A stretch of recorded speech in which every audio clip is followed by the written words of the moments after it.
Écoutez, moi j'ai arrêté de travailler pour me consacrer à mes mandats en 2008, ça fait 10 ans. Et j'ai toujours conçu au fond la vie comme un aller-retour aussi avec la vie professionnelle. Moi je n'avais pas imaginé faire toute ma vie de la politique. J'arrive à 58 ans, la possibilité de reprendre une carrière diplomatique m'a été proposée. Je l'ai acceptée bien volontiers parce que voilà, il faut savoir faire aussi des va-et-vient entre le privé, le public, entre la vie politique et la vie professionnelle. C'est pas un choix qui a été difficile? Si, parce que c'est passionnant et on a fait beaucoup de choses. Je suis élu depuis 18 ans à Petit-Quevilly.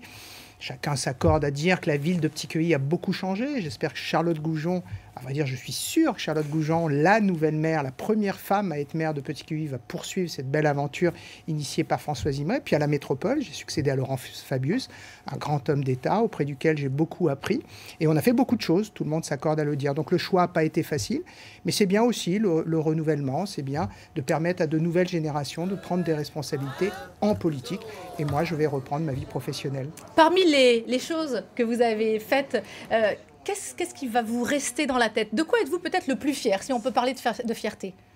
Mais le sourire des gens, vous savez, on fait beaucoup de choses qui se voient dans l'espace public. On refait des places, on refait des routes, on rénove des bâtiments, on construit des logements, on fait des jardins. Mais bien sûr, mais au final, ce qui compte, c'est les gens. Moi, j'ai adoré être maire de Petit-Quevilly parce que là, on sent effectivement les gens, on est en prise directe. Et puis à la métropole, j'ai jamais oublié que je travaillais d'abord pour 500 000 habitants.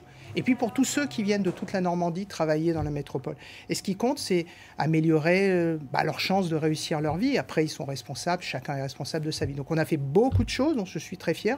Mais le plus fier dont je suis, c'est cette dernière armada avec des gens qui étaient fiers de montrer leur belle métropole, de montrer Rouen qui avait beaucoup changé. Vous avez des regrets, des choses que vous auriez aimé faire et puis qui n'ont pas abouti? Forcément, ce serait être très arrogant de prétendre qu'on a tout réussi.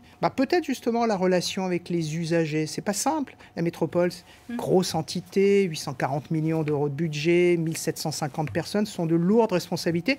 Et pourtant, il faut qu'on s'occupe des gens au quotidien, parce que c'est nous qui allons chercher les poubelles, qui mettons en œuvre la compétence transport en commun, qui nous occupons, qui est de l'eau au robinet le matin pour prendre sa douche ou boire son café. Et donc, il faut qu'on améliore ça dans les années qui viennent, parce qu'on sent bien que les habitants ont des doutes par rapport à leurs institutions, qu'ils trouvent un peu éloignées.